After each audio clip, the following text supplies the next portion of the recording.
Jūs pastebėt, kaip gamta pyksta ant Seimo? Kaip jie drasko mūsų sąjūdžio už Lietuvos miškus vėliavą. Leiskite pristatyti jauną girių inspektorių Lauryną Žemaitį.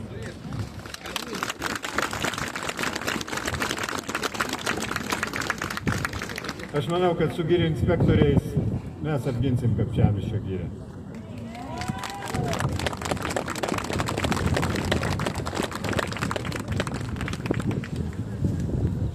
Prašau. Sveiki gyvi. Su nerimu važiavau šiandien čia šį mitingą, nes jau bevažiuojant pamačiau žinią, kad šis specialusis įstatymas dėl Kapčiamiesčio karinio poligono buvo priimtas skubos tvarka, be jokio poveikio aplinkai vertinimo, be įsiklausimo į žmonių poreikius, be jokio jautrumo gamtai ir žmonėms. Tačiau, matydamas jūs čia, aš jaučiu, kad yra dar žmonių, gyvų žmonių mūsų šalyje, nors mūsų čia tik saujelė, bet žmonės, kurių viduje yra stiprybė, pasišventimas ir noras ginti tikrasias vertybės, mūsų mišką, mūsų tautinį paveldą, kultūrą ir tapatumą. Prieš maždaug 3 metus, stebėdamas beatodairišką miško naikinimą visoje Lietuvoje, galvojau, kokiomis priemonėmis būtų galima apginti Lietuvos miškus. Ir mums tiesiog su grupe entuziastų kilo idėja, kad miškų apsaugą turi rūpintis piliečiai, mes visuomenė, nes jokia institucija to nevykdo, nedaro ir neužtikrina mūsų miškų saugumo. Dabar turime situaciją, kai pačios valstybinės institucijos, nuo jų mes turime ginti miškus. Ir tikriausiai matote, kas vyksta su mūsų valstybiniais miškais ir saugomose teritorijose ir kaip juose elgiasi valstybinių miškų urėdija. Taip žmonės įvardina šią instituciją ir iš tiesų tai, kas vyksta mūsų miškuose, nieko bendro su miškininkystė neturi, didžiąja dalimi. Iškirsti miškus kažkokiais eksperimentiniais atkuriamaisiais kirtimais plynai, uždėti dar Vytauto didžiojo universiteto logotipą, neva pateisina gamtos naikinimą nacionalinėse parkuose. Tokį vaizdą šį savaitgalį fiksavau Zarasų rajone nacionaliniam parke, kur iškirstos sengirės, senųjų miškų plotai, pirmykščių miškų plotai, kurie ypatingai vertingi viso pasaulio kontekste. Iškirsti miškų plotai suarti, aptverti tvoromis ir nei žmogus, nei žvėris negali patekti į vertingiausius miškų plotus, kurie žaliavo dar visai nesenai. Mūsų veikla jau tęsiasi 3 metus, bet mes susiduriam su dideliais sunkumais ir pasipriešinimais. Dėl mūsų viešinamos informacijos buvo pradėta ne viena byla. Šiuo metu ir aš pats, man pačiam yra uždėtos kardomosios priemonės, negaliu išvykti iš šalies dėl viešinamos informacijos.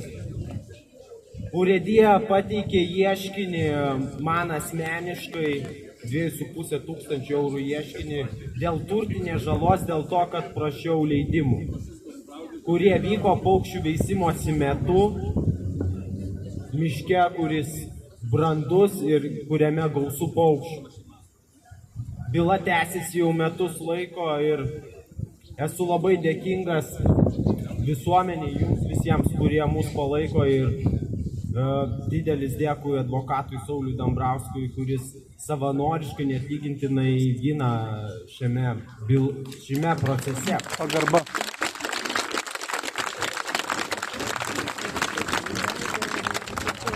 Taip pat kiti mūsų savanoriai irgi susilaukė teisėsaugos spaudimo ir šiandien negalėjo nuo pat pradžių dalyvauti mūsų vienas iš bendrasteigėjų Mindaugas Docaitis, kur šiuo metu yra policijos nuovadoje dėl paviešinto turinio, dėl galimo nepotizmo valstybinių miškų urėdijoje, ir Romanas su Izoldo Baltutė. Todėl turime aiškintis ir turime kovoti dėl laisvo žodžio, dėl to, kad turėtume teisę apskritai ginti Lietuvos miškus, klausti ir gauti atsakymus. Dabar noriu pakalbėti apie Rūdininkų girią ir kodėl šita tema, poligonų tema, man yra labai svarbi ir dėl ko aš esu čia. Ko gero, nėra kitos tokios temos taip skaldančios visuomenė kaip poligonų klausimas. Yra manipuliuojama karo grėsme, išlikimo baime, siejama žmonėms ir žmonės įbauginti, suskaldyti. Netgi ministras Kaunas savo pasisakymuose neretai naudoja tokias frazes. Jeigu būtų protestas už poligoną, susirinktų dar daugiau žmonių, kas yra visiškai gėdinga mano supratimu, ypatingai tokiu metu, kai visuomenė ir taip yra susiskaldimas, mes turime ieškoti vienybės ir turime ieškoti sprendimų, kurie būtų priimtini visiems mums kaip genčiai, kaip tautai.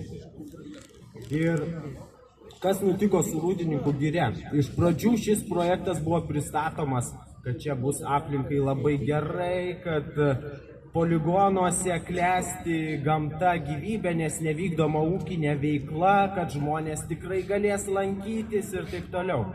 Aš buvau pirmasis žmogus, mes dar tada neturėjom įsteigę organizacijos, aš kreipiausi asmeniškai Krašto apsaugos ministeriją su prašymu pateikti schemas, kiek konkrečiai miško ploto bus iškirsta. Aš gavau atsakymą, kad 1,5 tūkstančio per pirmus metus. Ir ką mes matėme per likusius metus ir kas vyksta dabar, poligono teritorija plečiama. Kuriama infrastruktūra, tiesiami keliai, asfaltuoti giriose, kur buvo ištesi mėlynių, bruknių plotai. Žmonės iš viso regiono suvažiuodavo ten rinkti baravykus, grybus. Tai buvo ypatinga giria. Į joje išėjus galėjai visą dieną eiti per miško masyvą ir nepamatytum nei vienos plynės. Dabar ta vieta tapo viena didžiulė plynė. Aš, tarp kitko, prieš porą savaičių, 2-3 savaitės bandžiau nukeliauti į Rūdininkų girią, nes aš fiksuoju, aš renku informaciją, galbūt kada nors tai taps didelis dokumentinis filmas apie tai, kaip maža tauta sunaikino savo paties turtą, gražiausius Lietuvos miškus.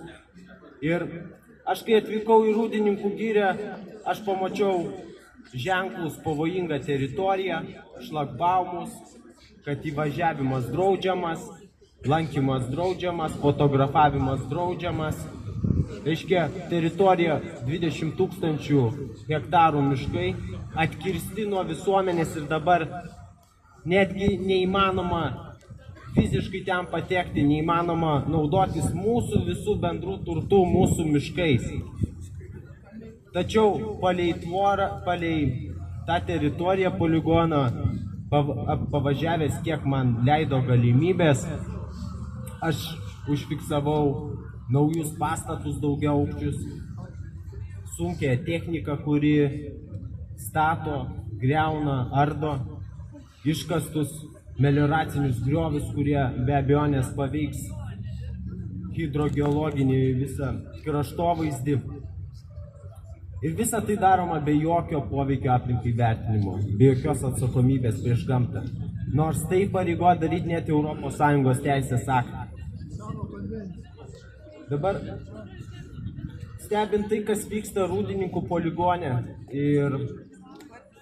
ir dabar gavus tokią žinią, be abejonės kyla nerimas, kas vyks Kapčiamiesty. Ir Kapčiamiesty mes aktyviai, mūsų savanoriai bendrauja su vietinė bendruomenė, kuri be abejonės labai stipriai nukentėjo ir irgi buvo įbauginta. Ir labai noriu, kad visi mes palaikytume tuos žmonės, nes jie deda didelės pastangas, samdo advokatus, teisininkus, siunčia raštus ir teisinėmis priemonėmis bando gintis prieš šią valstybės neteisybę. Tačiau,